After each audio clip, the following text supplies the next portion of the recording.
शहर में एक संजय नाम का नौजवान किराने की दुकान पर काम किया करता था। उसको एक माँ थी जो कि गांव में रहा करती थी। कुछ दिनों बाद संजय अपने गांव माँ से मिलने चला जाता है। तभी संजय माँ से, माँ माँ कहाँ हो?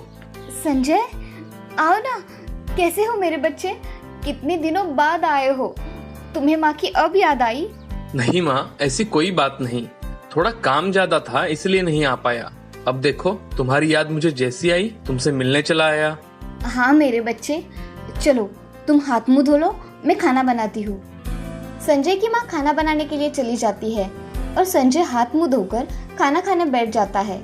तभी खाना खाते समय संजय अपनी माँ से, माँ, इस बार तुम मेरे साथ रामगढ़ चलने वाली हो, वहाँ तुम मेरे साथ ही रहोगी, साथ ही साथ तुम्हारा आँख का ऑपरेशन भी कर दूंगा। बेटा, मेरे आँख का ऑपरेशन करने की क्या जरूरत है? मैं ऐसे ही ठीक हूँ।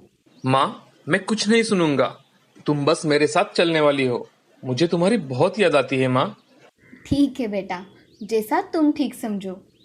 बातें करते करते दोनों माँ बेटे खाना खा लेते हैं और अगले दिन रामगढ़ जाने के लिए निकल जाते हैं। कुछ समय में संजय और उसकी माँ रामगढ़ पहुंच जाते हैं। अब संजय दुकान पर काम करने चला जाता है। उसकी माँ घर के काम करके भगवान का नाम जपा करती थी। सब तरफ लॉकडाउन होने की वजह से सभी दुकानें बंद थी, मगर अत्यावश्यक सेवा में किराने का दुकान आने के कारण संजय को भी काम पर हर रोज जाना पड़ता था। काम पर संजय ग्राहकों से, भाभी आपको क्या दूं? मुझे 2 किलो चावल और 2 किलो शक्कर दे दो। जी ये लीजिए। दुकान का काम हो जाने पर शाम के समय संजय घर चला जाता है। घर जाने पर उसे थोड़ी थकावट लगती है। तभी संजय हाथ मुंह धोकर थोड़ा आराम करता है। तभी संजय की माँ संजय से, बेटा उठो, खाना बन गया है, चलो खाना खा लो। माँ, आज मेरी तबीयत कुछ ठीक नहीं लग रही, मैं बाद में खा लूंगा, तुम खाना खा लो। क्या हुआ है बेटा? तुम बहुत थके थके से लग रहे हो। माँ, आज दुकान से आते वक्त ही मुझे थोड़ी थकावट लग रही थी और थोड़ा बुखार भी लग रहा है। थोड़ा आराम कर लेता हूँ तो मुझे अच्छा लगेगा। संजय ने ऐसा कहते ही उसकी माँ ने उसके माथे पर हाथ रखकर देखा तो संजय को बहुत बुखार था। उसकी माँ पानी की पट्टियाँ लेकर रात भर उसके बिस्तर के पास बैठी रही। पट्टियाँ रखने की वजह से उसे थोड़ा अच्छा महसूस होने लगा और थोड़ी देर में संजय को नींद आ गई। सुबह जब संजय उठा तो उसे जोर जोर से खांसी आने लगी। तभी उसकी माँ संजय से, संजय तुम्हें तो खांसी आ रही है, रुको मैं तुम्हें गर्म पानी देती हूँ। ऐसा कहकर संजय की माँ गर्म पानी करने के लिए चली जाती है।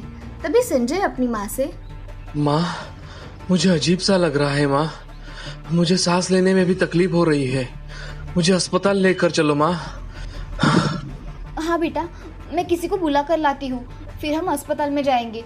तुम तब तक सांस लेने की कोशिश करो। हाँ माँ। अरे कोई है, मेरे बेटे को मदद की जरूरत है।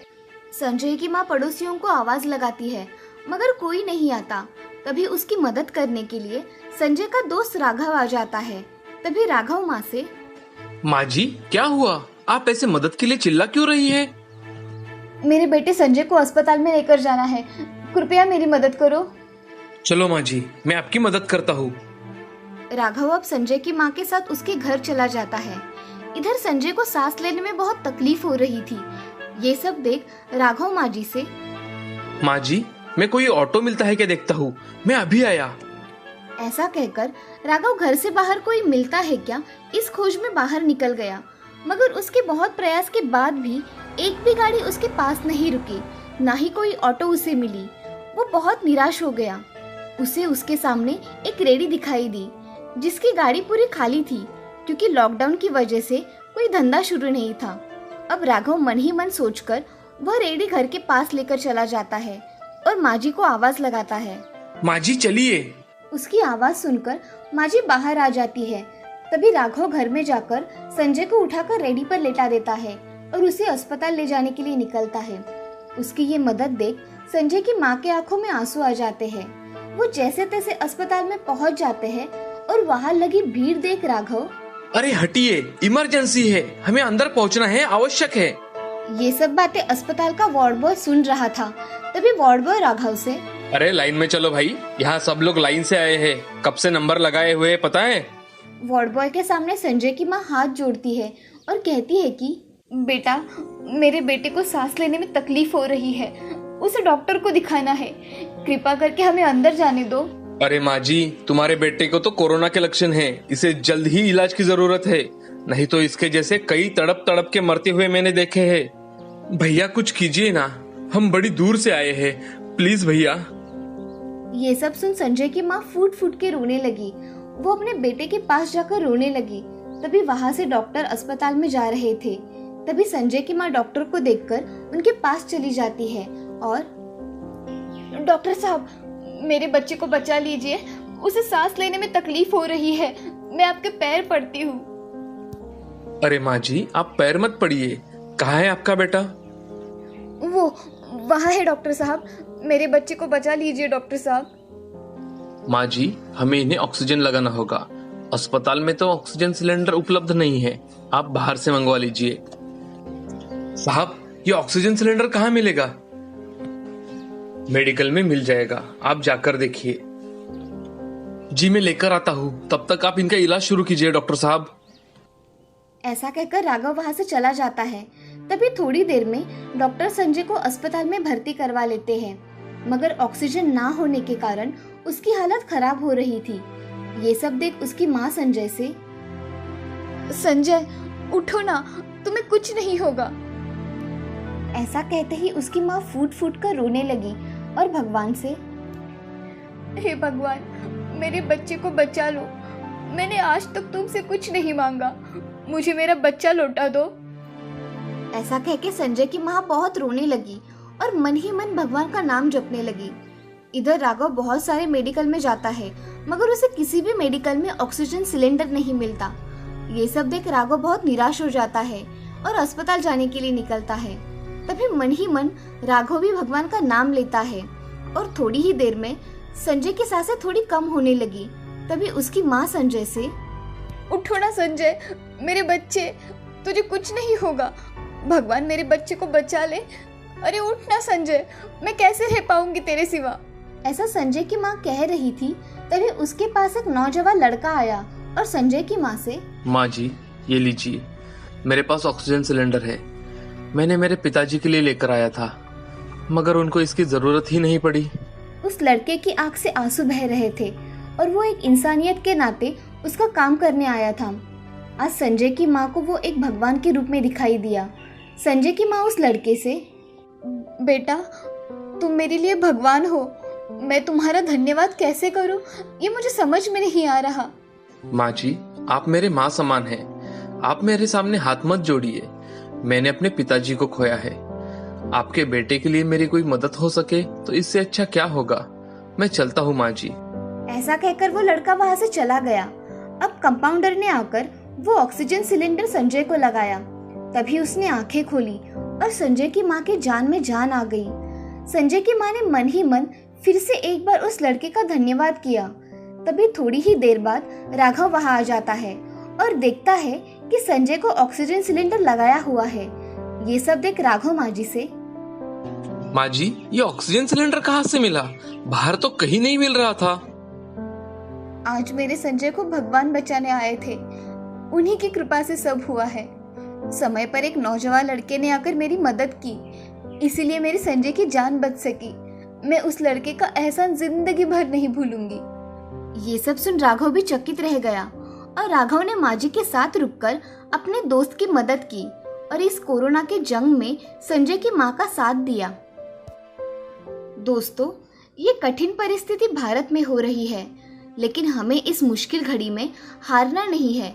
हमें इस घड़ी में संयम से काम लेना है और मास्क पहनकर 2 गज की दूरी बनाए रखनी है। कोरोना हारेगा तभी हमारा देश जीत पाएगा। ये ध्यान में रखकर हमें खुद से हो पाए उतनी मदद करनी चाहिए। एक सोलापुर नाम के गांव में एक हीरो का व्यापारी रामसेन रहा करता था। उसको पैसों की कोई कमी नहीं थी। उसके घर में उसकी पत्नी सुमति और बेटी सोनिया रहा करती थी। उसको एक ही बेटी होने के कारण सोनिया बहुत लाड प्यार में पड़ी थी। उसकी हर एक ख्वाहिश उसके पिताजी पूरी कर दिया करते थे। एक दिन सोनिया अपने पिताजी से, पिताजी मुझे कुछ पैसे चाहिए थे। किस लिए चाहिए थे पैसे सोनिया? पिताजी, मुझे कुछ शॉपिंग करनी है और कुछ मेकअप का सामान भी लाना है। ये लो 10,000 रुपए, और चाहिए तो मांग लेना। जी पिताजी। सोनिया बड़ी ही खुश हो गई और शॉपिंग करने के लिए चली गई। अब सोनिया दिन भर शॉपिंग करके थक कर घर आकर सो जाती है। अगले दिन सोनिया की माँ सुमति उसकी पुरानी दोस्त शीला से बात कर रही थी। अरे शीला, इतने दिनों बाद फोन किया? अरे थोड़ा काम था, इसीलिए मैंने तुम्हें फोन किया। क्या काम है, बताओ। अरे सुमति, मेरी सहेली का लड़का है सुशांत। उसका स्वभाव बहुत अच्छा है, एक बड़े कंपनी में मैनेजर की पोस्ट पर है। खानदान भी बहुत अच्छा है। मैं सोच रही हूँ कि हमारी सोनिया के लिए रिश्ता कैसा रहेगा। शीला, तुम्हारी नजर में है तो लड़का अच्छा ही होगा। हाँ, लड़का तो बहुत अच्छा है। दोनों की बातें हो जाने के बाद उसी दिन सुमति रामसेन से बात करती है। अरे सुनते हो, मेरी सहेली है ना शीला, उसने हमारे सोनिया के लिए एक बहुत अच्छा रिश्ता लाया है। अगर आपको पसंद आए तो हम बात आगे बढ़ाएंगे। अरे सुमति, सोनिया अभी छोटी है, मुझे लगता है कि हमें कुछ देर रुक जाना चाहिए। अजी, लड़की बड़ी हो रही है, उसके हाथ हमें कभी ना कभी पीले तो करने ही पड़ेंगे ना। हाँ, तुम्हारी बात भी तो सही है। देखते हैं, लड़के को बुला लो इस रविवार को। जी ठीक है। ऐसा कहकर सुमति शीला को फोन करके सारी बात बता देती है और लड़के वालों को रविवार को आने के लिए बता देती है। रविवार के दिन लड़के वाले लड़की को देखकर पसंद कर लेते हैं और सोनिया को भी लड़का बहुत पसंद आ जाता है। अब कुछ ही दिनों में उन दोनों की बड़ी धूमधाम से शादी हो जाती है। शादी के कुछ दिनों बाद ही सोनिया अपना पार्लर, मेकअप सब खर्चे शुरू कर देती है। अब सोनिया की सास सोनिया से, अरे बहू सुनती हो, मुझे जरा पानी लाना। माँ जी, मैंने मुंह पे फेस पैक लगाया है, इसीलिए आप खुद ही पानी ले लीजिए।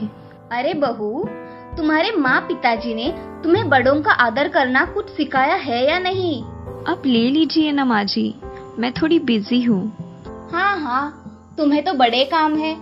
ऐसे ही हर रोज सास बहू की नोकझोंक हुआ ही करती थी, मगर सोनिया उसकी सास का कुछ भी कहा माना नहीं करती थी। एक दिन सोनिया अपने पति से, अरे सुशांत, मुझे कुछ पैसे चाहिए थे। किस लिए चाहिए थे पैसे सोनिया? अरे थोड़ा पार्लर जाकर आऊंगी सोच रही थी। ये लो सोनिया मेरा कार्ड, तुम्हें जो चाहे वो लेकर आना। सोनिया बड़ी खुश हो जाती है और कार्ड लेकर पार्लर चली जाती है। पार्लर में जाकर सोनिया खुद के लिए थोड़ा कॉस्मेटिक का सामान भी ले लेती है। वो शाम को घर आ जाती है, तभी उसके हाथ में सामान देख उसकी सास उससे, अरे बहू, आज क्या दुकान उठाकर लाई हो क्या? अरे नहीं माँ जी, दुकान उठाकर लाती तो कहाँ रख पाती। उसका जवाब सुन सास चुप हो जाती है और उसके मन की करने देती है। तभी घर आकर सुशांत सोनिया से, अरे सोनिया, तुमने 20,000 रुपए खर्च कर डाले पार्लर के चक्कर में। हाँ, मुझे इतने ही लगते हैं। अरे थोड़ा कम खर्च किया करो, ऐसा खर्चा करोगी तो मेरी तनख्वाह 10 दिन में खत्म हो जाएगी। मुझे वो कुछ पता नहीं, मुझे मेकअप के लिए पैसे चाहिए थे। अरे सोनिया, थोड़ा समझा करो ना। तुम हमेशा मुझे ही बोलते हो। ऐसा कहकर सोनिया गुस्से में अपने कमरे में चली जाती है और सुशांत वहाँ सोचते हुए बैठ जाता है। सुशांत मन ही मन में, ये सोनिया का क्या किया जाए जिससे उसका मेकअप और पार्लर का भूत उतर जाए। ऐसे ही वो मन में सोच ही रहा था कि तभी उसके मन में एक विचार आता है, अगर मैं इसको बहुत सारा मेकअप का सामान लाकर दे दूं, तो ये महीने भर मेरे पीछे नहीं लगेगी और शांति से घर में भी रहेगी। ऐसा मन ही मन सोचकर वो खुद के विचार पर बहुत खुश हो जाता है और अगले दिन सुशांत सोनिया से, सोनिया चलो, आज मैं तुम्हें बड़े कॉस्मेटिक के दुकान में लेकर चलता हूँ। तुम्हें जो भी मेकअप का सामान चाहिए वो ले लेना। क्या तुम सच कह रहे हो? हाँ, मैं सच कह रहा हूँ। सोनिया बड़ी खुशी में उसके साथ जाने के लिए निकल गई। सुशांत उसे एक बड़े कॉस्मेटिक शॉप में लेकर गया और वहाँ जाकर सुशांत दुकानदार से, अरे भाई सुनते हो, मेरी वाइफ को जो भी मेकअप का सामान पसंद आए वो दिला दो। सामान अच्छा होना चाहिए, समझे? अरे आप टेंशन मत लो भैया, मैं अच्छा ही सामान देता हूँ। सोनिया तो मन ही मन बहुत खुश हो जाती है और उसके मन से सारा कॉस्मेटिक का सामान ले लेती है। आज उसने बहुत शॉपिंग की तो बिल भी बहुत हुआ था, फिर भी सुशांत ने कुछ नहीं कहा। दोनों सामान लेकर घर चले आए। सास इतना सामान देखकर बहुत हैरान रह गई और सुशांत से, सुशांत, ये चल क्या रहा है? अरे इतना महंगा सामान कोई लाता है क्या? माँ, तुम कुछ दिनों के लिए शांत ही रहो, बाकी सब मुझ पर छोड़ दो। तुम कह रहे हो तो मैं शांत हो जाती हूँ। अब सुशांत की माँ अपना काम करके रात को सो जाती है और रात के समय सोनिया नाइट क्रीम लगाती है और आईने में खुद से, आज से मैं बहुत सुंदर दिखूंगी, ये क्रीम से तो मैं गोरी हो जाऊंगी। ऐसा सोचकर वो बहुत सारी क्रीम चेहरे पर लगा लेती है और रात को सो जाती है। अगले दिन उठकर वो खुद को आईने में देखती है तो वो जोर से चिल्लाती है, ये मेरे चेहरे को क्या हुआ? अरे ये क्या हो गया तुम्हारे चेहरे को? तुमने क्या लगाया था रात को? मैं रात को ये क्रीम बहुत सारी लगाकर सो गई। ये देखो ना मेरे चेहरे को क्या हो गया है। अरे सोनिया, जरा वो क्रीम दिखाना मुझे। तभी सोनिया उसे वो नाइट क्रीम दिखाती है तो उस पर लिखा होता है कि रात के समय सिर्फ 2 बूंद लगाना है। सुशांत सोनिया से, अरे सोनिया, तुमने बिना पढ़े ही ये क्रीम लगा ली। इस पे सिर्फ 2 बूंदे रात के समय लगाने हैं। क्या? अब मैं क्या करूं? मेरा चेहरा कितना खराब हो गया है। अब तुम इसमें से कोई भी मेकअप का सामान नहीं लगाओगी, ये अपने आप ठीक हो जाएगा। अब तुम इस पर कुछ भी लगाओगी तो और चेहरा खराब हो जाएगा। सोनिया अब बहुत रोने लगती है। तभी उसकी सास उसके पास आकर, अरे बहू, ऐसे रोते नहीं, हम डॉक्टर के पास जाकर आएंगे, ठीक है? हाँ माँ जी।